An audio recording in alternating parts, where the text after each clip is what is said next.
ஷேய் பார்வதி அம்மா பேசுகிறேன்ப்பா. கணக்கு உங்ககிட்ட இந்த கணக்கு நான் முடிக்கணும். இதோடு அவ்வளோதான். எங்களுக்குள்ளே உன்கிட்ட கணக்கு கொடுத்துட்டு போகிறதோடு சரி. ஏன்னா இது பெரிய கணக்கு. மத்திய அரசில் கொடியை தூக்கி நடத்துகிற கணக்கு பாரத மாதான்னு வச்சு நாசம் பண்ணிட்டான். அதனால் மத்திய அரசு திருவோடு எடுக்கிற அளவுக்கு விட்டு ஆட்டிரு. சனீஸ்வரி 2 பேரும் போய் ஆணுக்கு ஆணு பெண்ணுக்கு பெண்ணு எல்லாம் டெல்லி ஒரு குழுக்கு குளிக்க விட்றப்பா. இதுதான் பிரதமர். அவன் ஆடக்கூடாது.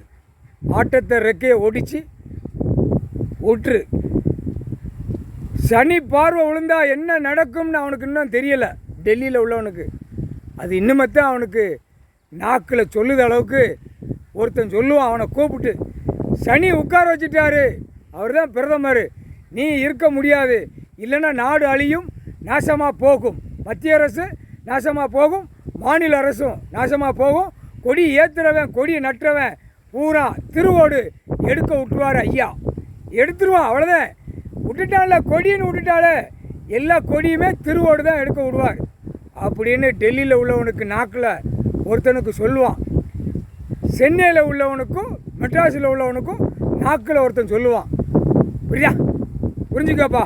பிடிச்சி ஆட்டி கந்தல் கோலமாக ஆக்கி விட்டுரு. மன்னராட்சி ஆட்டி முடிச்சிட்டாரு. ஆக்கி சோழி முடிச்சிட்டாரு.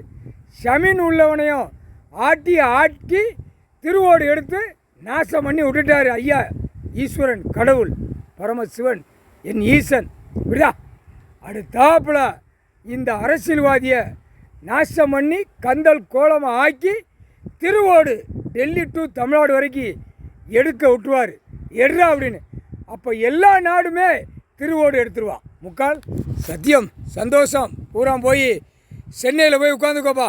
சென்னையில் விட்டுறாத. இவன் கொடி ஏற்றி அவன் வீட்டு வரைக்கும் போய் அவன் குடும்பத்தார் வரைக்கும் உட்காந்து ஆட்டிரு.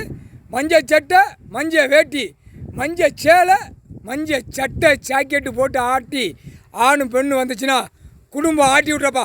முக்கால் சத்தியம்.